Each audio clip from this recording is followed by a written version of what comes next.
చంద్రబాబుపై పేర్ని నాని ఫైర్ అయ్యారు. బూటకాలకు నయవంచనకు చంద్రబాబు మారు పేరు అని, కులాలను వాడుకొని మోసం చేసి విసిరి పాడేశాడు అని, ఇప్పుడు కొత్తగా వాలంటీర్లకు గాలం వేస్తున్నాడని, తన ప్రభుత్వం అధికారంలోకి వస్తే 10,000 చేస్తానని ఎరవేస్తున్నాడు అని, 4.5 ఏళ్లు వాలంటీర్లను మానసికంగా క్షోభకు గురిచేశారు. వ్యక్తిత్వం హసనం చేశారు. ఆత్మాభిమానాన్ని కించపరిచారు. బాంబే రెడ్ లైట్ ఏరియాలకు అమ్మాయిలను అమ్ముతున్నారు అని, మగవాళ్ళు ఇంట్లో లేకపోతే తలుపులు కొట్టి మరీ ఆడవాళ్లను లొంగదీసుకుంటున్నారని, వాలంటీర్లు బియ్యం మూటలు మోస్తున్నారు, డేటా స్వీకరించి పరాయి దేశాలకు అమ్ముతున్నారని తన రాజకీయం కోసం వాలంటీర్లపై తెగ విమర్శించేశారు. ఇష్టం వచ్చినట్లు మాట్లాడారు కూడా.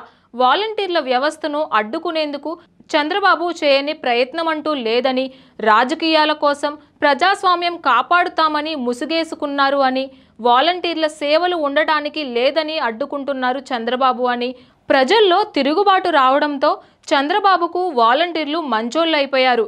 ఇప్పుడు వాలంటీర్లను కొనసాగిస్తా, 10,000 ఇస్తా అంటూ వాలంటీర్లు సేవాభావంతో పనిచేస్తున్నారు.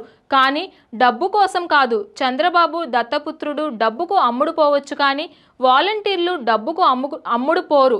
చంద్రబాబు వస్తే జగన్మోహన్ రెడ్డి పెట్టిన వాలంటీర్లను తొలగిస్తాడు. జన్మభూమి కమిటీలకు పేరు మార్చి వాలంటీర్లుగా తమ వారినే పెట్టుకుంటాడు అని ఇప్పటికే గ్రామాల్లో టీడీపీ నేతలు హామీ కూడా ఇస్తున్నట్లు తెలుస్తోంది. ఇది నిజం కాదా చంద్రబాబు? నీ మోసాలు కుట్రలు నమ్మేవాళ్ళు ఎవరూ లేరు. నువ్వు డబ్బు ఎరచూపితే వాలంటీర్లు తొలగ్గరు. రాబోయేది జగన్ ప్రభుత్వమే. జగన్మోహన్ రెడ్డిపై 2,50,000 మంది వాలంటీర్లకు భరోసా ఉంది.